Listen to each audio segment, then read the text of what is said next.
নমস্কাৰ আপোনালোক সকলোকে পুনৰবাৰ স্বাগতম নাজমাই মছজিদ বন্ধুসকল পলকতে চাওক আজি 9টা গুৰুত্বপূৰ্ণ খবৰ। প্ৰথমটো খবৰ, সমগ্ৰ দেশত বলবৎ হ'ল নাগৰিকত্ব সংশোধনী আইন চমুকৈ কাক লৈ অধিসূচনা জাৰি কৰিলে কেন্দ্ৰীয় গৃহ মন্ত্ৰালয়ে আৰু কাৰ বাবে দেশজুৰি গঢ়ি তোলা হৈছে কটকটীয়া নিৰাপত্তা বেষ্টনী। সমগ্ৰ দেশত বলবৎ হ'ল কাৰ অধিসূচনা জাৰি কৰিলে কেন্দ্ৰীয় গৃহ মন্ত্ৰালয়ে দেশজুৰি গঢ়ি তোলা হৈছে কটকটীয়া নিৰাপত্তা বেষ্টনী। সম্ভাৱ্য পৰিস্থিতিৰ বাবে সাজু থাকিবলৈ অসম আৰক্ষীক নিৰ্দেশ দিয়া হৈছে। অসম, পশ্চিমবংগ, ত্ৰিপুৰা, উত্তৰ প্ৰদেশত বিশাল আৰক্ষী বাহিনী সাজু কৰি ৰখা হৈছে। উল্লেখযোগ্য যে 2014 চনৰ 31 ডিচেম্বৰৰ পূৰ্বে অহা সকলো লোকে নাগৰিকত্ব পাব এই কাৰ জৰিয়তে। ভাৰতত 6 বছৰ আশ্ৰয় লৈ থকা লোকক কাৰ জৰিয়তে নাগৰিকত্ব দিয়া হ'ব। পাকিস্তান, বাংলাদেশ আৰু আফগানিস্তানৰ পৰা অহা হিন্দু শৰণাৰ্থী বা সংখ্যালঘু শৰণাৰ্থীয়ে পাব নাগৰিকত্ব। এই তালিকাত আছে হিন্দু, জৈন, শিখ, বৌদ্ধ, খ্ৰীষ্টান আৰু পাৰ্চী লোকসকলে পাব ভাৰতীয় নাগৰিকত্ব। পৰৱৰ্তী খবৰ, দেশত বলবৎ কৰাৰ পিছতে অসমত হাই এলাৰ্ট জাৰি অসম আৰক্ষীৰ। গুৱাহাটীৰ লগতে সমগ্ৰ ৰাজ্যৰ ৰাজপথত শ কামাণ্ডৰ টহল। গুৱাহাটীৰ ৰাজপথত শ কামাণ্ড। কাৰ অধিসূচনাক লৈ হাই এলাৰ্ট জাৰি অসম আৰক্ষীৰ। বৃহৎ সংখ্যক আৰক্ষী আৰু অৰ্ধসামৰিক বাহিনী মোতায়েন কৰা হৈছে সমগ্ৰ ৰাজ্যত। বজ্ৰ বাহনৰ লগতে সাজু কৰা হৈছে গুৱাহাটীত 4টাকৈ ব্লেক পান্থাৰ কামাণ্ড বাহিনী। আৰু প্ৰতিখন জিলাৰ এছপিকে কঠোৰ নিৰ্দেশ দিছে ৰাজ্যৰ গৃহ বিভাগে। বৃহৎ বেৰিকেড সাজু কৰি ৰাখিছে আৰক্ষীয়ে। প্ৰতিখন থানাই মজুত ৰাখিছে কন্দুৱা, গেছ আৰু পানী হিলৈ। ৰাজ্যত হ'ব পৰা সম্ভাৱ্য পৰিস্থিতিৰ প্ৰতি লক্ষ্য ৰাখি অসম আৰক্ষীৰ এই বৃহৎ পদক্ষেপ।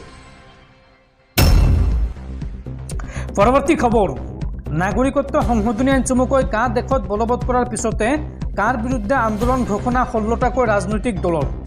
এই আন্দোলন হিচাপে মঙলবাৰ অৰ্থাৎ আজিৰ দিনটোত হৰতাল ঘোষণা কৰা হৈছে।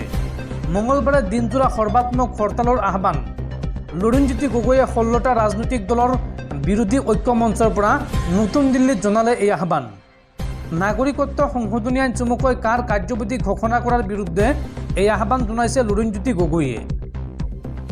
বন্ধুসকল, তাৰপিছত 4 নম্বৰ খবৰটো জনোৱাৰ আগতে আপোনালৈ এটা সৰু ৰিকুৱেষ্ট, যদি তেওঁলোকে এইটো ভিডিঅ'ত লাইক কৰা নাই তেন্তে প্লিজ এটা লাইক কৰি দিয়ক। আৰু এনেকুৱা ধৰণৰ নতুন ভিডিঅ' পাবলৈ চেনেলটো ছাবস্ক্ৰাইব কৰি কাষত থকা বেল আইকনটো প্ৰেছ কৰি ৰাখক। পৰৱৰ্তী খবৰ, উচ্চতম ন্যায়ালয়ত পুনৰ মুখ থেকেচা বিজেপি চৰকাৰৰ। এইবাৰ ষ্টেট বেংকৰ আবেদন খাৰিজ কৰিলে উচ্চতম ন্যায়ালয়ে। এদিনৰ ভিতৰত অৰ্থাৎ আজিৰ দিনৰ ভিতৰত নিৰ্বাচন আয়োগক জমা দিব লাগিব নিৰ্বাচনী বণ্ডৰ তথ্য। নিৰ্বাচনী বণ্ড সন্দৰ্ভত ভাৰতীয় ষ্টেট বেংকৰ আবেদন খাৰিজ কৰিলে দেশৰ উচ্চতম ন্যায়ালয়ে। সোমবাৰে দেশৰ মুখ্য ন্যায়াধীশৰ নেতৃত্বত গঠিত 5জনীয়া সাংবিধানিক বিচাৰপীঠে কয় যে এদিনৰ ভিতৰত অৰ্থাৎ মঙলবাৰৰ ভিতৰত অৰ্থাৎ আজিৰ দিনটোত নিৰ্বাচনী বণ্ডৰ সৈতে জড়িত সকলো তথ্য SBIয়ে ৰাষ্ট্ৰীয় নিৰ্বাচন আয়োগক গতাই দিব লাগিব। ইয়াৰ উপৰি উচ্চতম ন্যায়ালয়ে নিৰ্বাচন আয়োগক নিৰ্দেশ দিছে যে অহা শুকুৰবাৰে অৰ্থাৎ 15 মাৰ্চৰ সন্ধিয়া 5 বজাৰ ভিতৰত এই বণ্ডৰ তথ্য চৰকাৰী ৱেবছাইটত প্ৰকাশ কৰিব লাগে। এই কঠোৰ নিৰ্দেশনা দেশৰ উচ্চতম ন্যায়ালয়ৰ। পৰৱৰ্তী খবৰ, নাগৰিকত্ব সংশোধনী আইন চমুকৈ দেশত বলবৎ হ'ল। কাৰ জৰিয়তে দেশত কিমান লোকে নাগৰিকত্ব পাব চাওঁ আহক। চৰকাৰী তথ্য অনুসৰি কাৰ জৰিয়তে সমগ্ৰ দেশত নাগৰিকত্ব লাভৰ সুযোগ লাভ কৰিব 31,313 গৰাকী লোকে। 2019 চনত যৌথ সংসদীয় সমিতিয়ে দাখিল কৰা প্ৰতিবেদনত উল্লেখ কৰা হৈছে এই তথ্য। আৰু এই সমিতিখনৰ অধ্যক্ষ আছিল বিজেপি নেতা ৰাজেন্দ্ৰ আগৰৱাল। 2014 31 ডিচেম্বৰলৈকে পাকিস্তান, বাংলাদেশ আৰু আফগানিস্তানৰ পৰা আহিছিল 31,313 গৰাকী অমুছলমান লোক। আৰু এইসকলৰ ভিতৰত 25,447 গৰাকী লোক হিন্দু আছিল, 5,807 গৰাকী শিখ আৰু 55 গৰাকী খ্ৰীষ্টান, লগতে বৌদ্ধ আৰু পাৰ্চীৰ 4জন লোক। ধৰ্মীয় হিংসাৰ বলি হয় এই সকল লোকে ভাৰতত আশ্ৰয় লৈছে আৰু বিধি অনুসৰি 2014 31 ডিচেম্বৰৰ পাছত অহা কোনো লোকে নাপাব নাগৰিকত্ব। কাৰ জৰিয়তে নাগৰিকত্ব পাবলৈ হ'লে 2014 31 ডিচেম্বৰৰ আগত ভাৰতত অহা হ'ব লাগিব। 2014 31 ডিচেম্বৰৰ পাছত অহা কোনো লোকে কাৰ জৰিয়তে নাগৰিকত্ব নাপাব, এই কথা স্পষ্টকৈ জনাইছে কেন্দ্ৰীয় চৰকাৰে। পৰৱৰ্তী খবৰ, নাগৰিকত্ব সংশোধনী আইন চমুকৈ কাৰ বিৰুদ্ধে সমগ্ৰ ৰাজ্যত গণতান্ত্ৰিকভাৱে তীব্ৰ আন্দোলন গঢ়ি তুলিবলৈ আহ্বান অসম বিৰোধী ঐক্য মঞ্চৰ।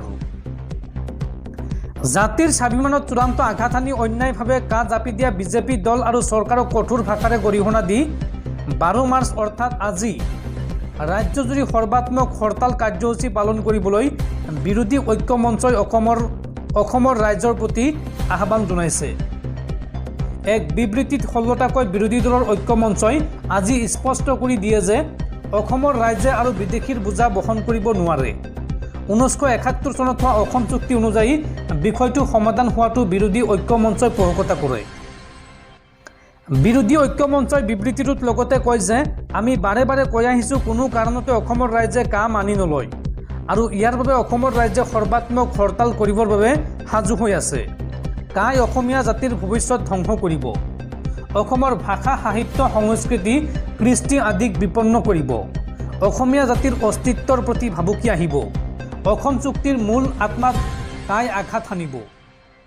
এনেধৰণৰ এখন জাতিধ্বংসী অসাংবিধানিক আইন অসমত প্ৰযোজ্য কৰা কাৰ্যক বিৰোধী ঐক্য মঞ্চই কোনো কাৰণতে মানি নলয় বুলি স্পষ্ট কৰি দিয়ে। আৰু এই সন্দৰ্ভত অসমৰ সকলো জাতি জনগোষ্ঠী সকলো দল সংগঠনক ইয়াৰ বিৰুদ্ধে সৰ্বাত্মক হৰতাল কৰিবলৈ আজি এক বিবৃতিযোগে বিৰোধী ঐক্য মঞ্চৰ সভাপতি ভূপেন কুমাৰ বৰা আৰু সাধাৰণ সম্পাদক লুৰিণজ্যোতি গগৈয়ে আহ্বান জনাইছে। বিৰোধী ঐক্য মঞ্চৰ অংশীদাৰ প্ৰতিটো দলৰ সকলো কৰ্মীয়ে কাৰ বিৰুদ্ধে সমগ্ৰ ৰাজ্যত গণতান্ত্ৰিকভাৱে তীব্ৰ প্ৰতিৰোধ গঢ়ি তুলিবলৈ ৰাইজক আহ্বান জনাইছে মঞ্চৰ সভাপতি আৰু সম্পাদকগৰাকীয়ে।